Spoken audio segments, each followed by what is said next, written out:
Welcome back. We're on the Chapter 1 test review. We're looking at problems 12 and 13. So let's get started.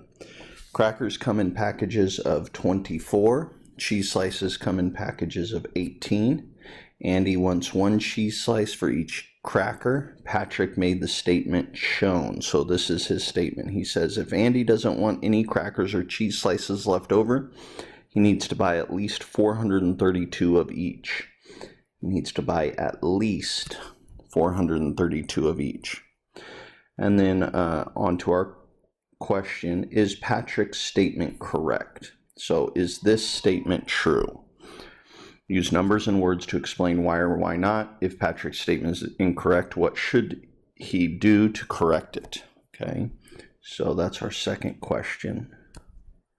What should he do to correct it? Okay, so for this problem we have 24 crackers coming in packages of 24, cheese coming in packages of 18, and he says the least we need to buy is 432 of each. So that word least is our clue word here, that they're looking for least common multiple, LCM. And remember, multiples are many, so we're going to count by these numbers. So we're going to count by 24s and count by 18.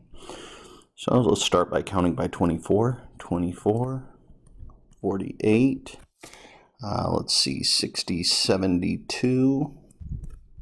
Whoops. 24 more, 96. And let's go ahead and go 24 more, 120.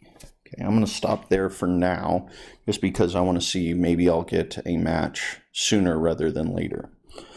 Okay, so I'm going to count by 18s, knowing that, of course, I could always go back and continue counting by 24s as much as I need to, up until 432. If in fact he's right, then I'll need to count all the way up to 432. I'm hoping he's wrong, though, because I don't want to go that high.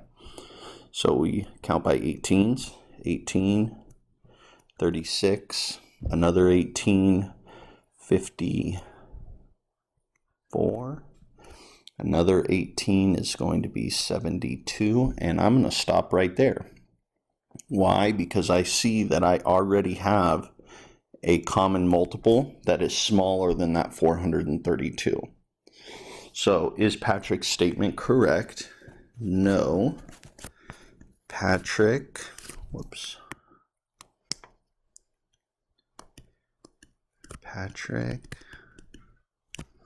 is wrong. Sorry about that. And use numbers and words. If Patrick's statement is incorrect, what should he do to correct it? He needs to do what we did. He needs to find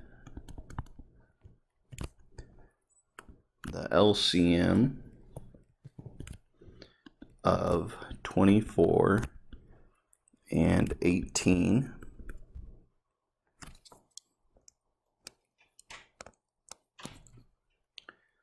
which is, we already found it. So he needs to buy 72 of each in order to not have any left over.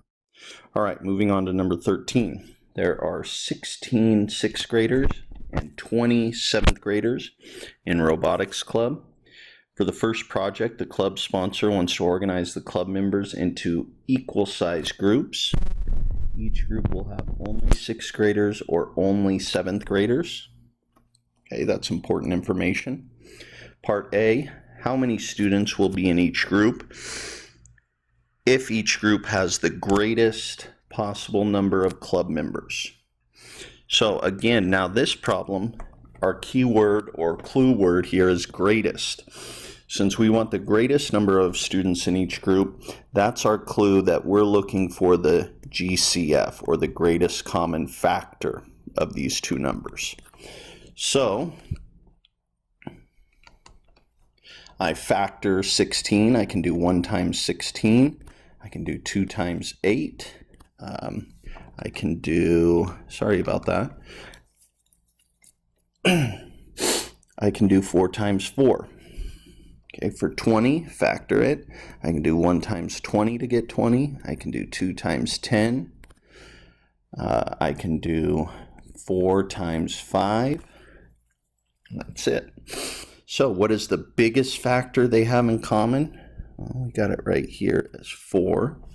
So the question, if each group has the greatest possible number, how many students will be in each group?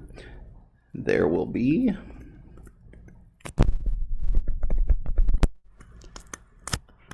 4 students in each group.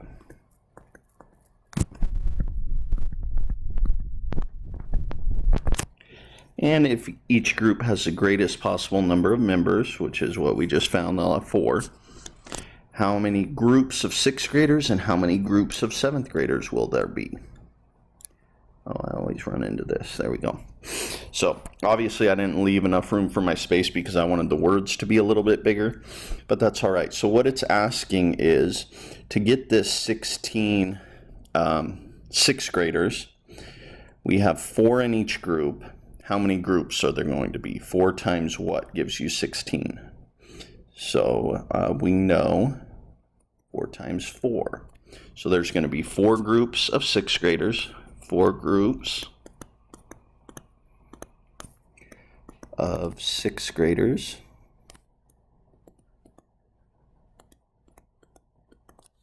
And for the 7th graders, there was 20 of them. We're going to have 4 in each group. And how many groups will there be? Well, 4 times 5. So 5 groups of 7th graders.